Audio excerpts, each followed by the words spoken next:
As we look back 89 years ago, the Armed Forces of the Philippines was formally organized on the December 21, 1935, and it was President Manuel Luis Quezon, the first president during the Philippine Commonwealth, who renamed the Philippine Army to Armed Forces of the Philippines. And this is in accordance with the National Defense Act of 1935. On this occasion, we are privileged that we have in our midst as guest of honor and speaker, the President of the Republic of the Philippines and Commander-in-Chief of the Armed Forces of the Philippines, His Excellency Ferdinand R. Marcos Jr. Arrayed before you on the ground are the contingents in their gala and battle dress attires. In gala attire, we have the Philippine Army, the Philippine Navy, the Philippine Air Force, the Cadet Corps Armed Forces of the Philippines, and the cadets from the Philippine Merchant Marine Academy. In their battle dress attire, we have the AFP's Special Operations Forces from the Philippine Army consists of the 1st Scout Ranger Regiment and the Special Forces Regiment Airborne. From the Philippine Navy, the 4th Reconnaissance Group, Naval Special Operations Command, and Marine Battalion Landing Team, and the Philippine Air Force Integrated Air Operations Units. Ladies and gentlemen, your armed forces protecting the people and securing. Please rise for the presentation of command and honors.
Please be seated.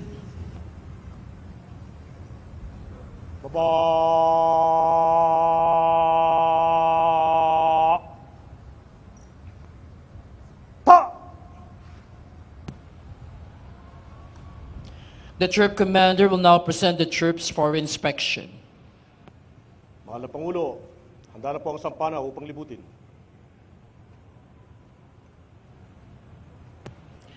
His Excellency Ferdinand R. Marcos Jr. will inspect the troops to be accompanied by the Chief of Staff, Armed Forces of the Philippines, General Romes Browner Jr. They will be joined by the Troop Commander, Major General Pablo E. Rustria Jr.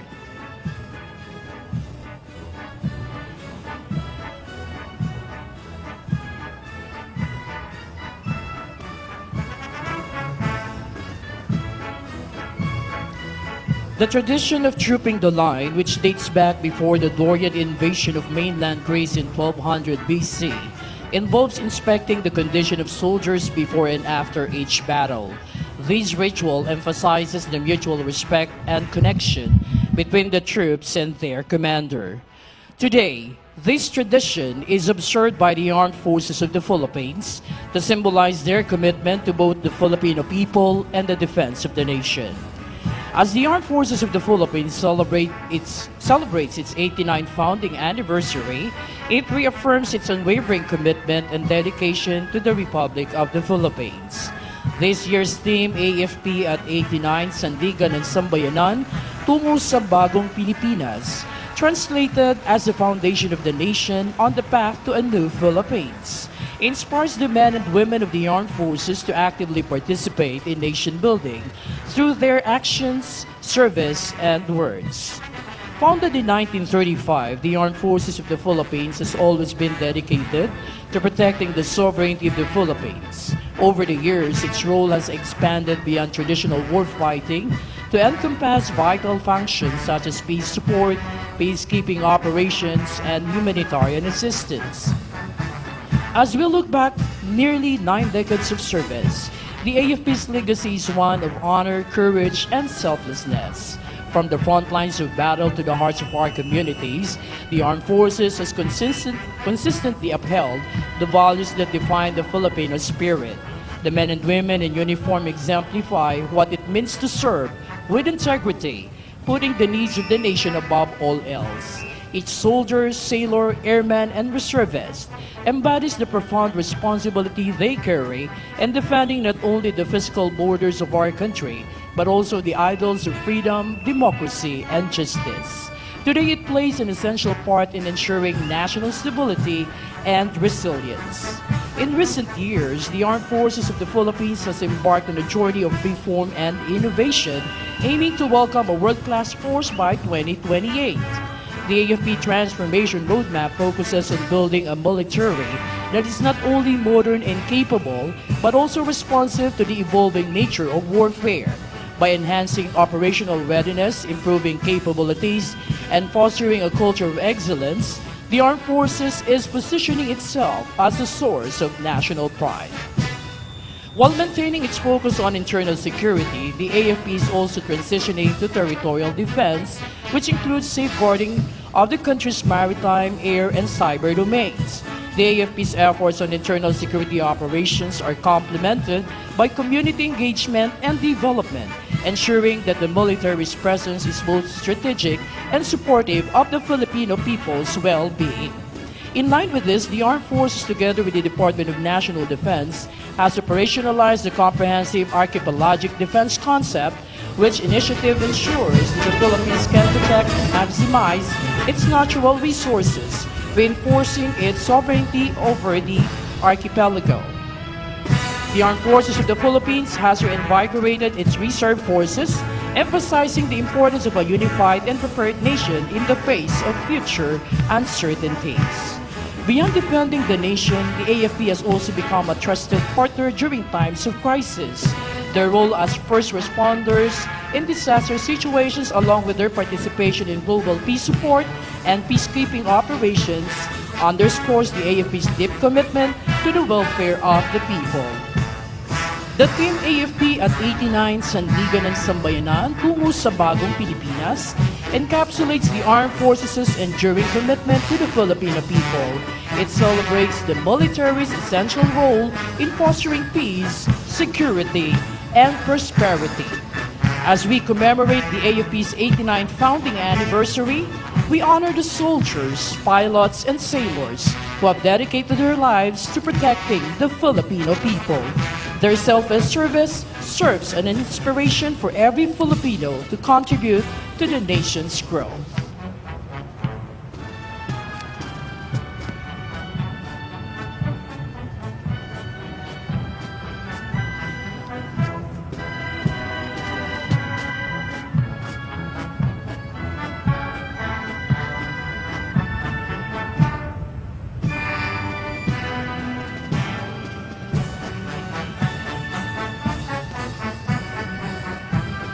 Ladies and gentlemen, His Excellency Ferdinand R. Marcos Jr., President of the Republic of the Philippines and Commander-in-Chief, Armed Forces of the Philippines.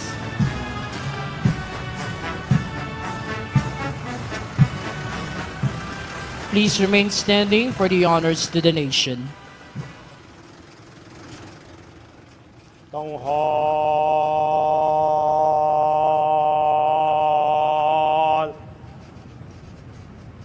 Pa!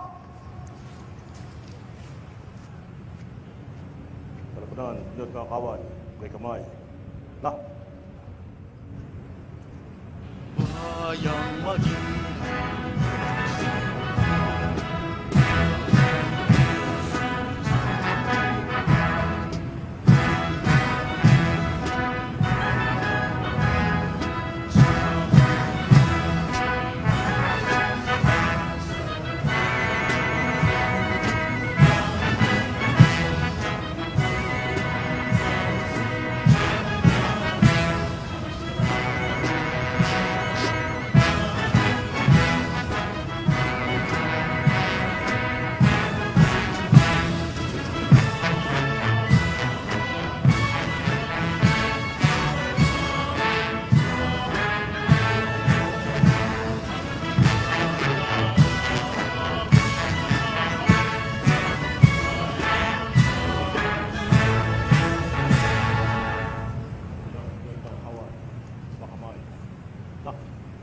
Once again, please remain standing.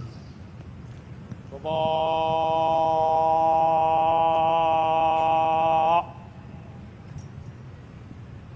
Ta! Let us implore the presence of the Almighty through the invocation to be officiated by the Most Reverend Bishop Oscar P. Florencio, Doctor of Divinity, Military Ordinariate of the Philippines. To say, therefore encourage one another and build one another up just as you are doing. Let us pray. O God, all-powerful and merciful Father, in a state of being free in choice and action, we worship you in gratitude. With contrite hearts that are filled with a vision of a world-class armed forces, source of national pride, we call upon you, holy name, to accept our prayers and supplication on this 89th anniversary of the Armed Forces of the Philippines. Now we implore you, O God, to guide us, soldiers, with your divine assistance as we respond to our sacred vocation of protecting the people, securing the state. Make us all a living testament to this year's theme, Sandigan ng Sambayanan, tungo sa bagong Pilipinas. In all sincerity, we ask you to continue to bless our sacrifices. Inspire us always with the spirit of core values of honor, service, and in all humility, we ask you, O God, who placed everything in the firm foundation to spare the nation from calamities and disasters, and to resolve emerging threats for the sake of peace and national stability. Finally, we implore your distinct benediction on our guest of honor and speaker, His Excellency President Ferdinand R. Marcos Jr., the Commander-in-Chief, Armed Forces of the Philippines. Guide him to know when to proceed with certainty and safety for a future resource-wise policy and resiliency. Increase confidence-building experience in our midst and make us feel happier in our company with each other as we rally with our efforts to uphold the sovereignty of the nation and the well-being of every Filipino people. With your Son, Jesus Christ, and the Holy Spirit, God, forever and ever. Amen. In the name of the Father, and of the Son, and of the Holy Spirit. Amen. Thank you. The guests may be seated.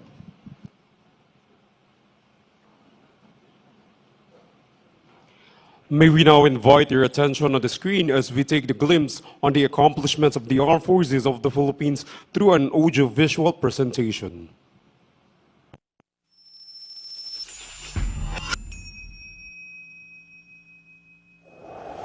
In every corner of our archipelago, from the highest peaks to the deepest seas, the Armed Forces of the Philippines stand as the unwavering Sandigan ng Sambayanan, the pillar of the nation.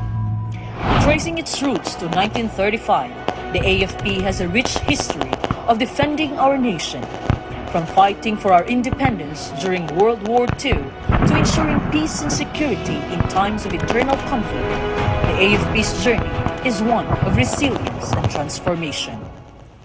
Today, this transformation continues with the AFP Modernization Program, a commitment to enhance our defense capabilities for the modern battlefield. Through enhanced technology, state-of-the-art equipment, and training, we are ready for any challenge, be it territorial defense or internal security operations. Central to this is our interoperability, our ability to work seamlessly across land, air, and sea, as well as alongside international allies. Bilateral exercises with the United States, multilateral training with ASEAN counterparts have fortified the AFP's capabilities, ensuring we are ready for any external threat. But our mission extends beyond defense. When disaster strikes, the AFP is there, ready to lead humanitarian assistance and disaster response operations, from delivering relief during typhoons to conducting rescues during earthquakes. AFP is at the forefront, rebuilding communities, saving lives. Our partnership with the international community reflects our commitment to regional stability based on the comprehensive archipelagic defense concept. Whether through multilateral defense arrangements with the US, Japan, and Australia, or through ASEAN-led initiatives, the AFP plays a vital role in maintaining peace in the Indo-Pacific region.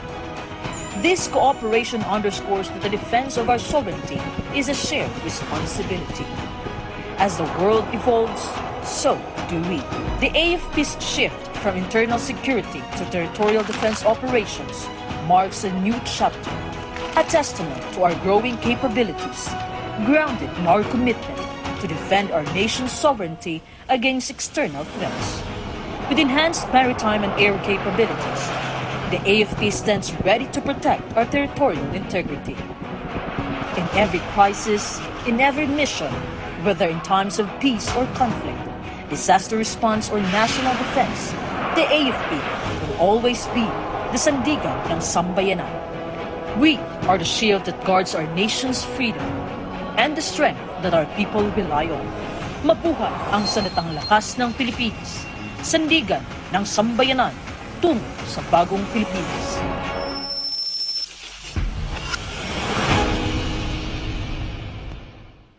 A big hand of applause for the Armed Forces of the Philippines.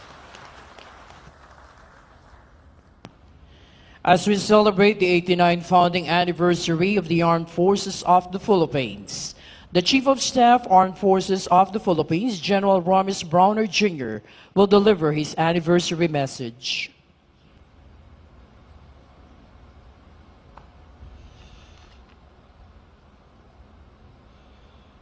His Excellency Ferdinand R. Marcos Jr., Secretary Gilberto C. Teodoro Jr., other distinguished guests, former Chiefs of Staff of the Armed Forces of the Philippines, Medal for Valor awardees, ladies and gentlemen, good afternoon. Today, as we celebrate the 89th anniversary of the Armed Forces of the Philippines, we reaffirm our commitment to duty, integrity, and loyalty to the nation with unity in purpose.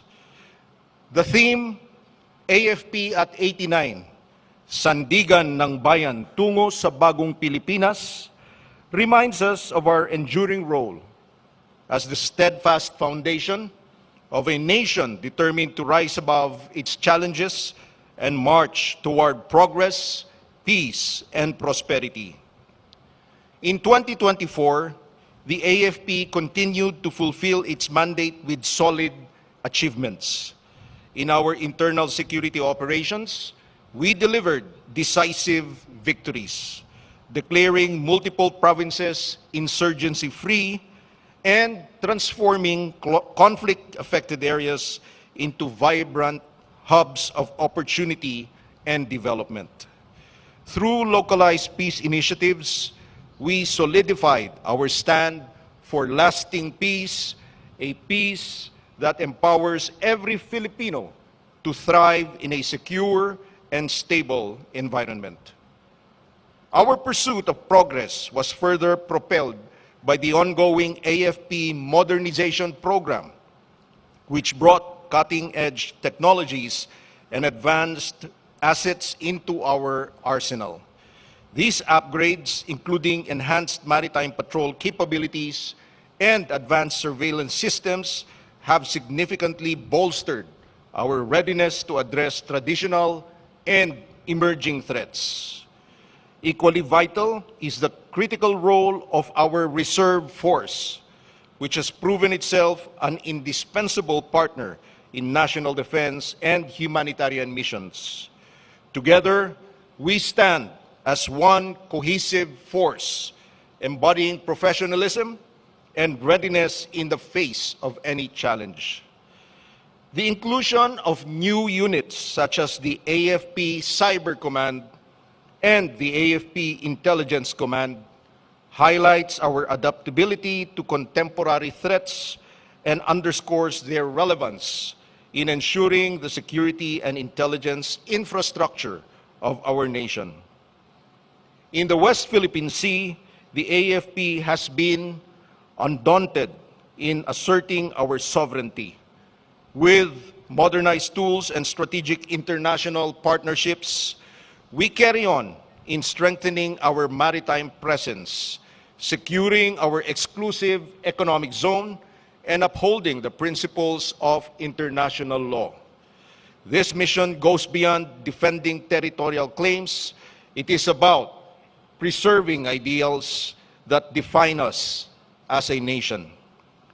At the heart of this effort is the AFP Comprehensive Archipelagic Defense Concept, a visionary strategy that harmonizes our military capabilities with the unique geographic realities of the Philippines, ensuring a robust and sustainable defense of our maritime domain. Beyond territorial defense, our men and women stood at the forefront of humanitarian assistance and disaster response. Despite the devastating impact of 6 typhoons, Christine, Leon, Marce, Nika, Ophel, and Pepito, making landfall in a span of 1 month, the AFP mobilized swiftly to protect lives and rebuild communities. Whether securing our sovereignty or extending a hand in times of need, we remain steadfast in our duty to the flag, the country, and the people. As we look ahead to 2025, we carry forward the values that define the AFP: honor, service, patriotism. We will accelerate the AFP modernization program, ensuring that our armed forces remain capable of safeguarding our nation amidst evolving geopolitical and environmental challenges. From strengthening our territorial defense to enhancing disaster response capabilities, we remain committed to fulfilling our institutional mandate. Equally important, we will continue fostering peace and development in conflict-affected areas. By eliminating internal threats and transforming former battlegrounds into centers of progress, we will help lay the foundation for a more united and prosperous Philippines. This effort is guided by our new campaign plan, Tatag Kapuluan, which envisions a resilient and secure archipelago through synchronized and holistic national efforts. The reconstruction of the Museo ng Sandatang Lakas ng Pilipinas stands as a poignant tribute to the heroism of every soldier, preserving their stories of courage and sacrifice. Within its hallowed walls, the rich military heritage of the Philippines resonates deeply, inspiring future generations to honor their legacy and emulate their valor. To every soldier, sailor, marine, airman, and reservist, your courage, professionalism, and unwavering loyalty inspire the nation. You are the guardians of our sovereignty and the builders of a brighter tomorrow. Let us continue to embody the ideals of integrity and excellence as we work toward a stronger and more capable armed forces. To our friends, partners, and allies, your support has been a cornerstone of our success. Together, we have demonstrated that collaboration and shared commitment can overcome even the most daunting challenges. And to every Filipino, you are the heart of our mission. In these times of change and challenges, unity is our greatest strength. Let us set aside our differences and come together in the spirit of shared purpose. Together, we can have a nation built on integrity, resilience, and hope. Ang inyong sandatang lakas ng Pilipinas ay patuloy na ipagtatanggol ang bayan at magiging sandigan ng ating kinabukasan. Sama-sama nating ipaglaban ang bagong Pilipinas. Maraming salamat po. Thank you very much to the Chief of Staff, Armed Forces of the Philippines. From here, we'll witness the presentation of awards. Personnel from the Armed Forces of the Philippines are being recognized for their outstanding contributions to the accomplishment of the Armed Forces of the Philippines mission. Those who have shown exemplary performance, whether in leadership, duty, or support roles, will be acknowledged for their dedication, effort, and the impact they have made on the AFP's goal. Awards will now be presented. His Excellency Ferdinand R. Marcos Jr. is requested for the awarding to be assisted by Secretary Gilberto C. Chodoro Jr., Department of National Defense, the Chief of Staff, Armed Forces of the Philippines, General Romis Browner Jr., and the Deputy Chief of Staff for Personnel J1, Major General Romel P. Roldan.